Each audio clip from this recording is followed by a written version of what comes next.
Exactly ये एक बड़ा इंपॉर्टेंट पॉइंट है, इंपॉर्टेंट मैसेज भी है, और इसी चीज़ को, इसी उड़ान को हमने जारी रखना है। किरण, मैं आपकी जानिब आऊँगा। जारी बात है कि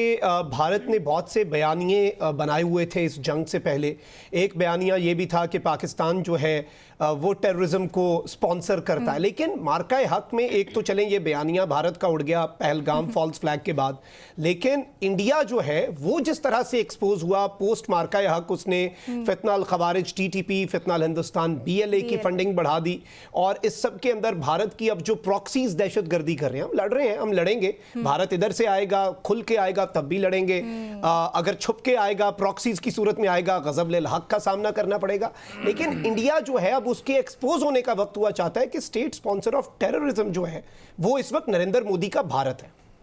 बिल्कुल मखदूम, पहलगाम के बाद अगर मार्का हक और जिस तरीके से ऑपरेशन बनियान महसूस किया गया, उसके बाद एक नैरेटिव जो है ना पूरी दुनिया में, पहले तो हम सिर्फ कहते थे कि आप पाकिस्तान की बात करते थे कि पाकिस्तान का ये बात करे, लेकिन उसके बाद अब दुनिया बात कर रही है कि पाकिस्तान का जो नैरेटिव था, पाकिस्तान का जो बयानिया था वो बिल्कुल दुरुस्त था, क्योंकि इंडिया सिर्फ और सिर्फ मीडिया हाइप के जरिए या सियासी बयानात के जरिए इस जंग में बढ़तरी हासिल करने की कोशिश कर रहा था, जबकि दूसरी जानिब अगर देखा जाए तो अमली तौर पर पाकिस्तान ग्राउंड में एक कूल काम तरीके से रिएक्शन दे रहा था, स्ट्रेटेजिकली मैच्योरिटी के साथ प्ले कर रहा था, कहाँ पे उसको रिस्पॉन्स करना है, कितना कैलकुलेटिवली चलना है। पाकिस्तान ने बड़े मैच्योरिटी के साथ सारी चीज़ों को लेके चला है। जिस तरीके से इंटरनेशनल मीडिया को पाकिस्तान ने उसकी अटेंशन पहले अपनी तरफ डाइवर्ट की कि जब पहला रिस्पॉन्स हुआ, जब पहला हमारा हुआ, तो हमने ये बताया कि हमने सिर्फ डिफेंस किया है, हमारी जानिब से ऑफेंस नहीं किया गया, लेकिन हमारे DGISPR ने कहा था कि हम अपना बदला ज़रूर लेंगे, और फिर वही दिन, आज जिस दिन को हम सेलिब्रेट कर रहे हैं, जब उसका बदला लिया गया तो फिर पूरी दुनिया ने देखा।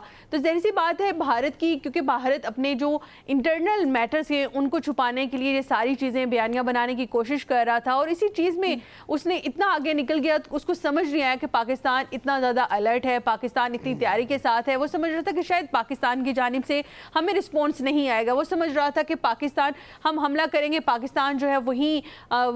सिर्फ आगे से बयानात आएंगे और खामोशी हो जाएगी, और हम अपने मीडिया पे हाइप क्रिएट करेंगे और दुनिया को बताएंगे, एक नैरेटिव बयान करने में जो है कामयाब हो जाएंगे। लेकिन इस दफ़ा ऐसा नहीं हुआ। इस दफ़ा पाकिस्तान ने जवाब दिया, और भरपूर जवाब दिया। यही वजह है कि ये शिकस्त अभी तक भारत से बर्दाश्त नहीं हो रही, और इसी तनाजुर में हम फिर देखते हैं कि जिस तरीके से भारत जो है प्रॉक्सीज के जरिए, प्रॉक्सीज तो पहले से बलूचिस्तान के अंदर तो हमेशा से पाकिस्तान के साथ जो है वो दहशतगर्दी फैलाने में भारत का हाथ हमें दिखाई देता है, लेकिन उसके बाद से हम देख रहे हैं कि एक बहुत बड़ी अमाउंट जो है उसके ऊपर खर्च की जा रही है, और जो उनके अपने लोग अब बहुत बार इस चीज़ को एक्सेप्ट कर चुके हैं, इसके ऊपर बयानात दे चुके हैं कि बलूचिस्तान के अंदर हम प्रॉक्सीज कर रहे हैं। तो यही वजह है कि वहाँ पर भी फिर पाकिस्तान ने जिस तरीके से ऑपरेशन गज़बुल हक जो है वो लॉन्च किया, और वहाँ पर जितने दहशतगर्द फितना अल ख्वारिज हैं वो मारे जा चुके हैं, और अभी तक पाकिस्तान उनका जवाब दे रहा है। बिल्कुल, जब तक आखिरी भारत को भी समझ लेनी चाहिए कि ना सिर्फ कन्वेंशनल वॉर बल्कि अनकन्वेंशनल वॉर की भी बात की जाए तो पाकिस्तान पूरी सलाहियत रखता है शिकस्त देने की।